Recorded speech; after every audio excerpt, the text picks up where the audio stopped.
Hello everybody, Christian from Treasure Town here, and today we're going to be talking about coin errors that result from the planchet being improperly positioned between the two dies and the retaining collar. So we're going to talk about partial collars, off-center errors, and broad strikes. A ton to cover here, a lot of really interesting coin error information, and we're going to bring in collector and dealer decades long of experience Travis. So let's go to a Zoom presentation and we'll both talk over that.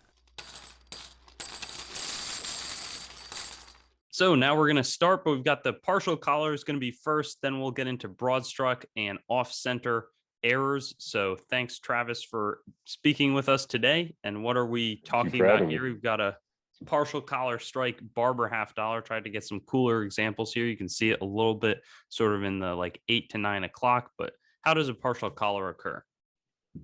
All right, so a partial collar, well, let me back up. So when a coin is struck, we obviously have the two dies, but there's really the third die, which is the collar. So the collar keeps the coin from expanding and obviously, holds it in place for the dies to strike. And in the case of reeded coins, puts the reeding around the edge. So a partial collar, a broad struck, and an off center all share the fact that they're struck, in the case of a partial collar, partially inside the collar, or in the case of a broad strike or an off center, completely outside of the collar or sitting on top of the collar.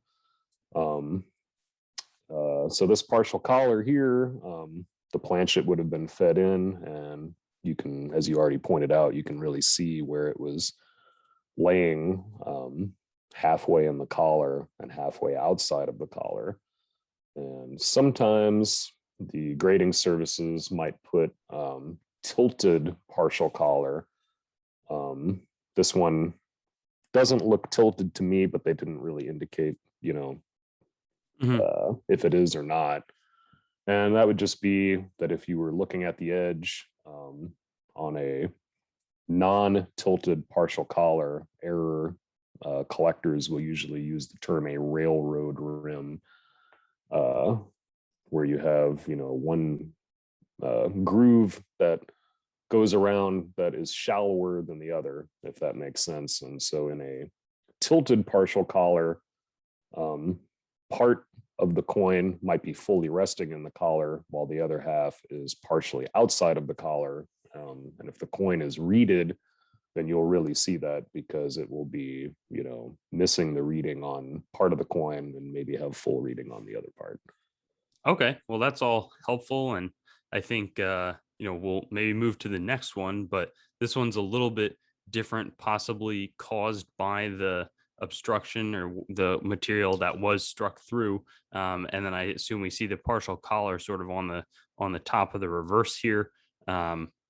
Is this sort of a common occurrence to have a combination of a partial collar with an error, or a different type of error? Yeah, it can, especially with strike throughs or capped die strikes, because you've got the extra material that's thicker than normal between the dies, which might cause it to not be seated correctly. This struck through here looks pretty deep in the picture, like it was maybe a piece of scrap metal or something of that nature. So yeah, you can get a lot of striking pressure with the extra material in there, which could then force it out of the collar somewhat.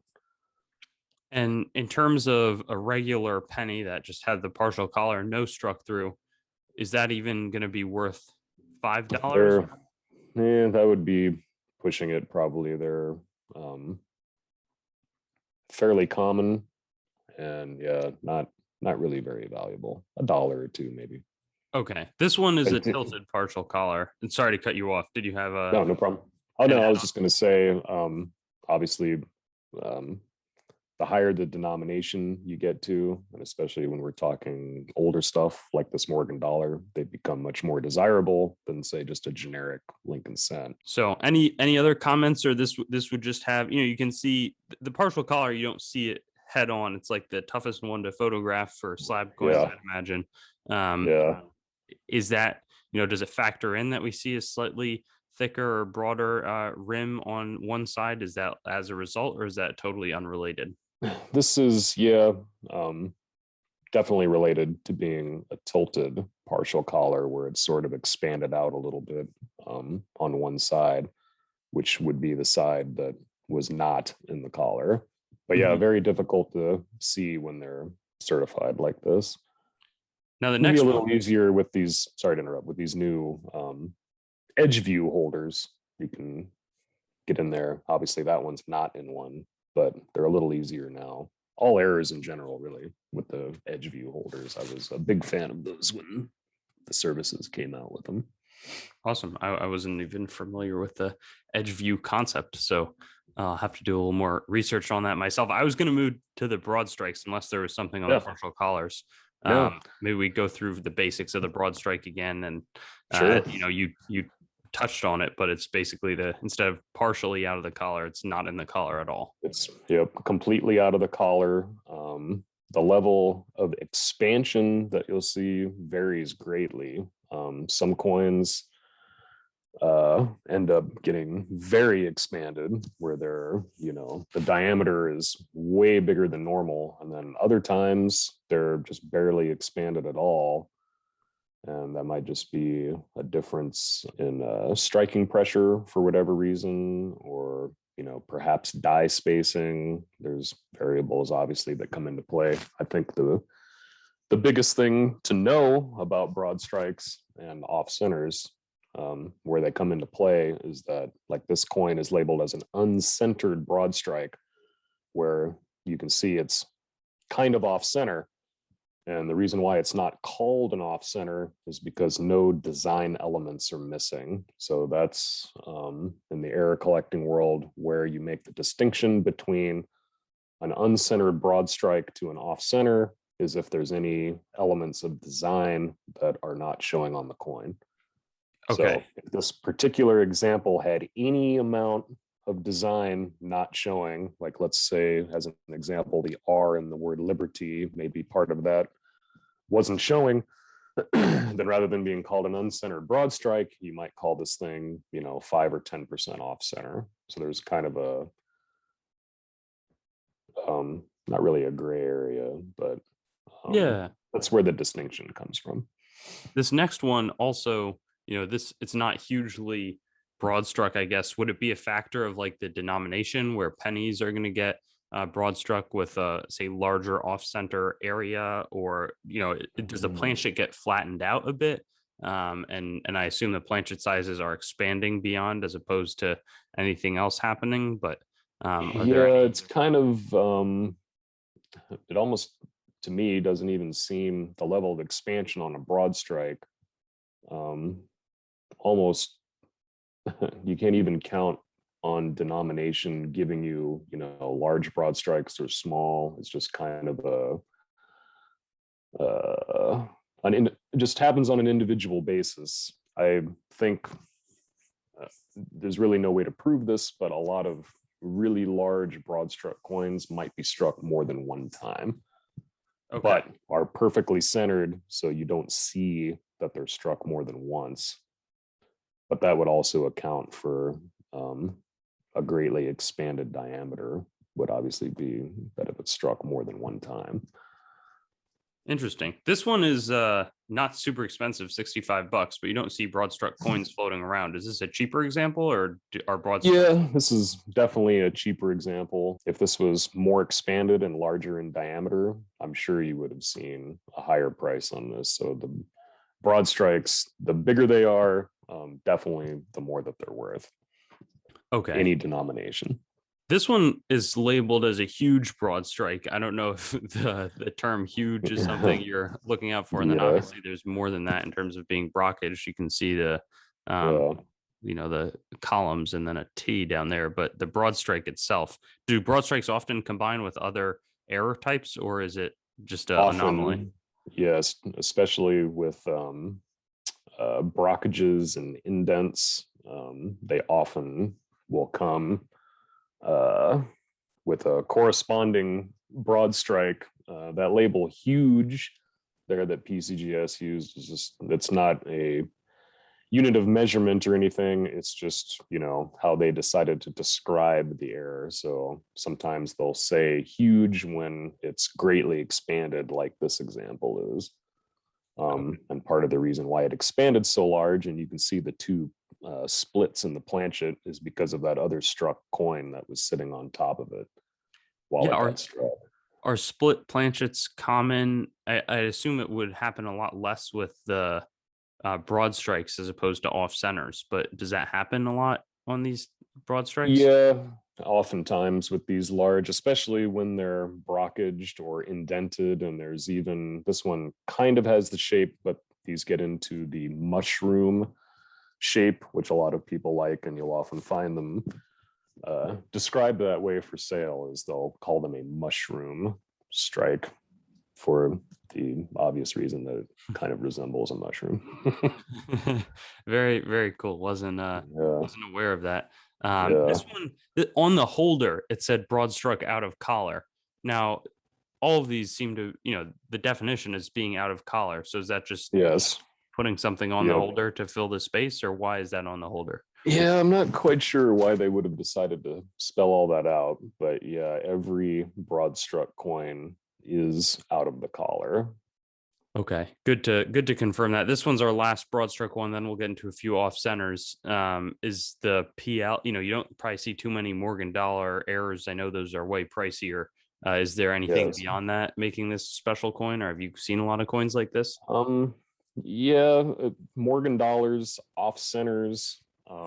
When you see an off center Morgan dollar, they're generally 5 to 10%. When they get beyond 10%, they become very, very scarce. There's a couple out there that are somewhere in the neighborhood of 40 to 50% off center, and they're extremely desirable. This one here is really nice because of the date, and the grade is also very nice. It's just a really eye-appealing example overall, in Yeah, I'd my opinion. imagine back then people might have just spent these coins or viewed them as undesirable. $1 could have been a Yeah, and why? that's what I was.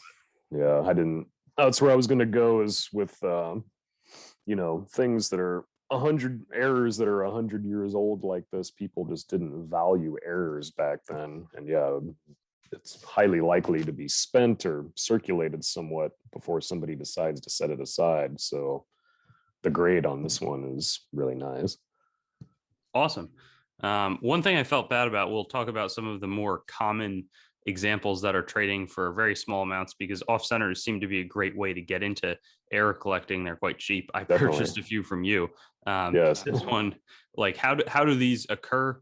And then, we can talk about the split planchets and what's in front of us and proofs, but basics of how it occurs and any other basic info.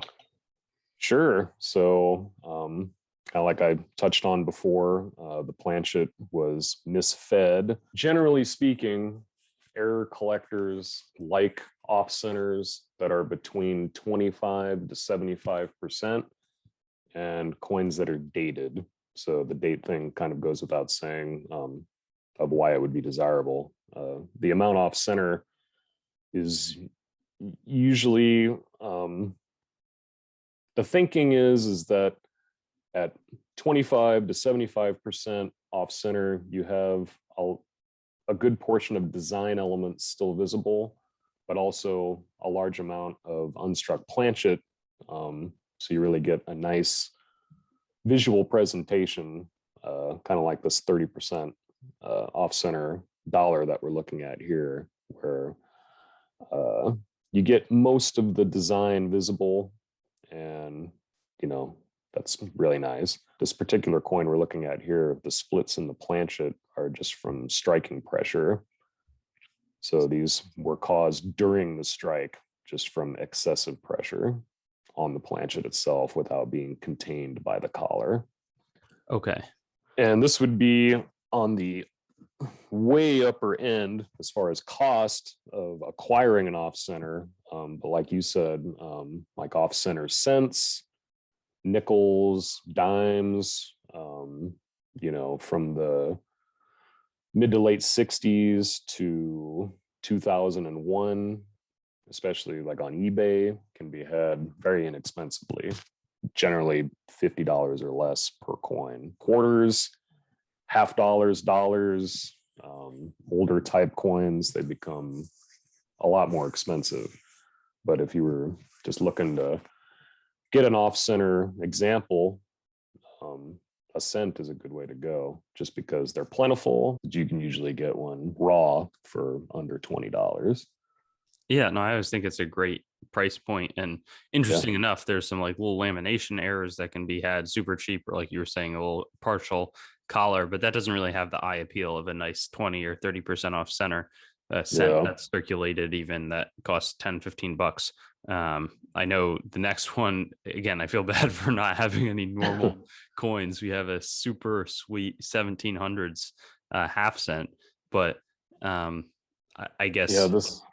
this is a little more unusual example for sure. Uh, Off centers, if I could just comment on this being off center and having a clip.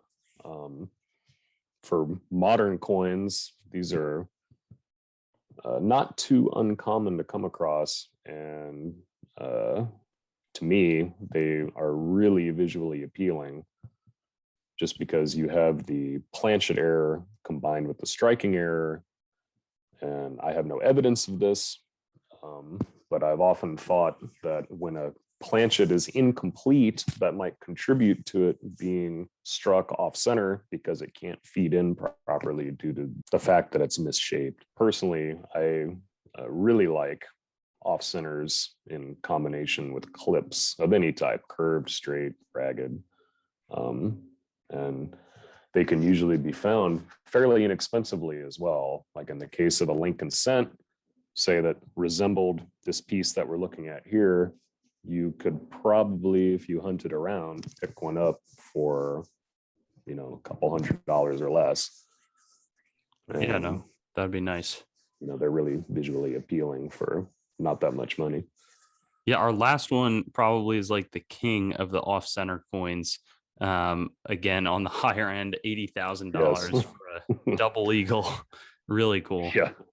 Yeah, this one, it's a beautiful coin. I would love to own this myself. What makes this one really nice is the fact that it's gold. So most gold off centers that you're going to find are 5% off center. So this one, even being 15%, is just way more than what you're going to find normally on gold. And even the 3 to 5%ers are themselves extremely scarce to come across. And the fact it's a double eagle, I'm sure in person it's quite nice. Yeah, yeah. Do people certify coins, and how does the certification play into off center often that are these off center types, or do they sort of speak for themselves? Like, how does the certification come into the picture when you're dealing with both partial collar, broad strikes, and off center coins? I would say certification of these kinds of errors, it's probably only worth certifying. Obviously, I'm speaking in broad generics here, but usually at the quarter denomination and higher, if it was off center, would be where I might consider sending it into a grading service. Obviously, a coin like this 1904 double eagle in front of us, you definitely want to get something like that certified, mostly just so you know that it isn't counterfeit. I've seen some really exceptional broad strikes that were certified, maybe just because they were so large. By and large, though, if they're inexpensive broad strikes, off centers, partial collars, probably just like a regular coin, it's usually not worth the expense to have them certified unless there's something a little more special. And then probably not in the way of the partial collar, or maybe if it's just a rare type of coin, that's when you would do it. Yeah, I think partial collar, I would be kind of like these examples you have here is where it's worth it. If you've got a Morgan dollar or this Barber half, if it's a modern coin, they're just too inexpensive and common to certify. So I would recommend against it. Awesome. Well, if is there anything else that you'd want to highlight on any of these error types that I might not have asked? I don't think so. I think we probably covered it pretty well, in my estimation. Great. Well, thanks again for being on. I really enjoy learning from you when we talk these over, and the viewers certainly do as well. All right. Well, thank you for having me. It's always fun. Thanks for watching the video. I'd encourage you to like, comment, and subscribe to the channel to stay updated. I've also got Facebook, Instagram, and Twitter, so you can follow me there. TreasuretownYT.com is the main channel website. Definitely give that a visit. I've got a lot of information about me up there and the channel. CoinGrabBag.com as well currently redirects there, but it's some good opportunities for very fair grab bags, both made by me and other sellers. A lot of different options, so that's a good way to support. There's also TreasuretownCoins.com. In the future, my coin dealing operation will be done out of that website. CoinMeltPrice.com for updates on the melt prices of your coins, both US and world. A lot of resources in that website.